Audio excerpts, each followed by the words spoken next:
70 Pearls of Prayer brings together 70 authentic du'as from the Quran and Sunnah. Download it for free. Link in the description and pinned in the comments.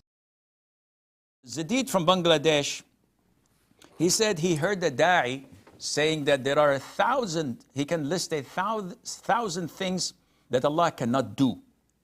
So he's asking, is this blasphemous? And should we continue to listen to this da'i or not? First of all, there are things that we should be very selective when talking. So, for example, the Arabs say, though it's true, but the words describing it is not. They say that if you say that this sword is sharper and more effective than a stick, you would be humiliating the sword. You can't compare this to that. Though it's true, it's more sharp, it's sharper and it's more effective and stronger. It does more harm. But when you compare this to that, you are discrediting the sword. Likewise, when you say Allah Azza wa Jal cannot be unjust, cannot be unfair, Allah Azza wa Jal cannot create another God. All of these things are known by default, by the description of Allah Azza wa Jal. You saying, I know 1,000 things that Allah cannot do, what is understood from it for someone who did not listen to what you've said in the beginning and he did not listen to what you will explain and say at the end? If one misquotes you by saying, I know 1,000 things that Allah cannot do, they would say, oh, this guy thinks that if Allah can't do 1,000 things, then he's not a real God. Then he's incapable, blah, blah. They didn't cut your heart to look what's inside of it. They did not know that you love Allah Azza wa Jal and you honor Allah, that you respect Allah and you call people to Allah, that you would never in 1,000 years think to discredit Allah or to dishonor Allah or to mention anything bad about Allah. But this is what people perceive, especially those who have illness in their hearts. When people want to discredit you, they will find any word, they'll highlight it, put it in font, bold font. They will do everything to tarnish your reputation. So you have to be very careful. So the way it was said, definitely it is not appropriate and it's not accepted. Is it kufr? No, of course not. It's not kufr.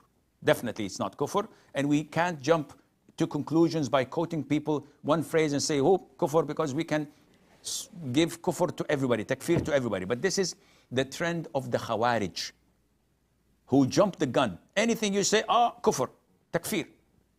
And they make everybody taghut. And they take everybody out of the fold of Islam. This is not the way of Ahlul Sunnah wal Jama'ah. And Allah knows best. Salhin from Canada, he says, the hadith where the Prophet ﷺ stated that no day that shall come except it is worse than the day before it. So does this mean that we're going downhill all the way and that we should not make dua and we should not ask Allah Azza wa Jal to improve our cases? No, it does not mean that at all. It means in general, not in a specific family, community, country, continent. In general, the decline is always there when it comes to religious aspects, when it comes to prosperity, when it comes, and this is why we have the best era and generation of the companions, then the tabi'een, then the tabi'it tabi'een. Among the tabi'it tabi'een, you may find someone who far exceeds the tabi'een, or maybe similar in character to the companions, but he's a single person compared to the rest of the generation. So generally speaking, yes, if you look at the world, the Muslim world, 2021, the year in the Gregorian calendar, are we better, or 2015, or 2001, or 1990, of course, Iman is downslope. It's going downhill.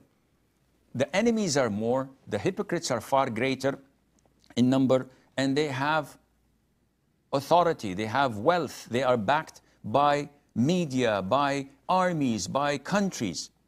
So the hadith is crystal clear.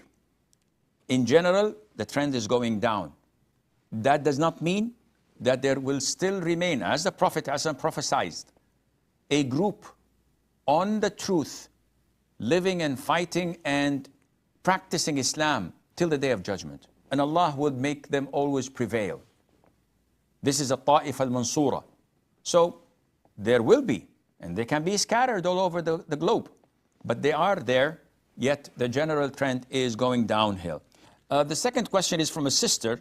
What is the reward of forgiving people who hurt you? I also want to know that, but for example, one day I forgive a person who hurt me. Some days later, when I recall the bad incident, I got hurt again and I feel sad.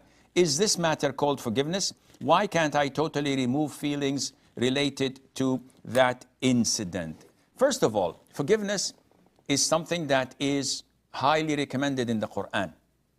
And the verses are so long, so many, about those who spend in the cause of Allah in hardship and at prosperity. And they forgive, they pardon. Those who only punish when they are harmed, and their punishment is equivalent to the harm without transgression. And if they forgive, that is better for them. Those who are patient, Allah would give them abundantly without account.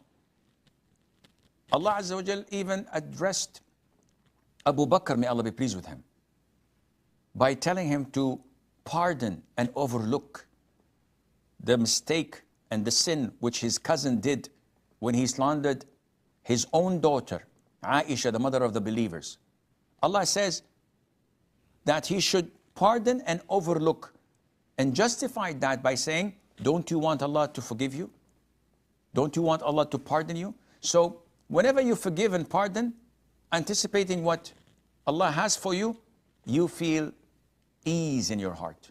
You feel tranquility. Whenever you remember that you are full of flaws and shortcomings, and that you've also wronged others, and you wish that others as well may forgive you and pardon you, then whenever you remember such abuse or such hurt from people, you forgive them so that others would forgive you as well. But definitely, this feeling will keep on lingering in your heart for some time until you overcome this control of shaitan. This is Satan. He wants to depress you. He wants to put you at despair. He wants to anger you. He wants to intimidate you, as mentioned in the Quran. So don't pay attention to him. Make your forgiveness for the sake of Allah, anticipating that Allah would erase some of your sins, if not all of them, and then you will feel better bi-idhnillah.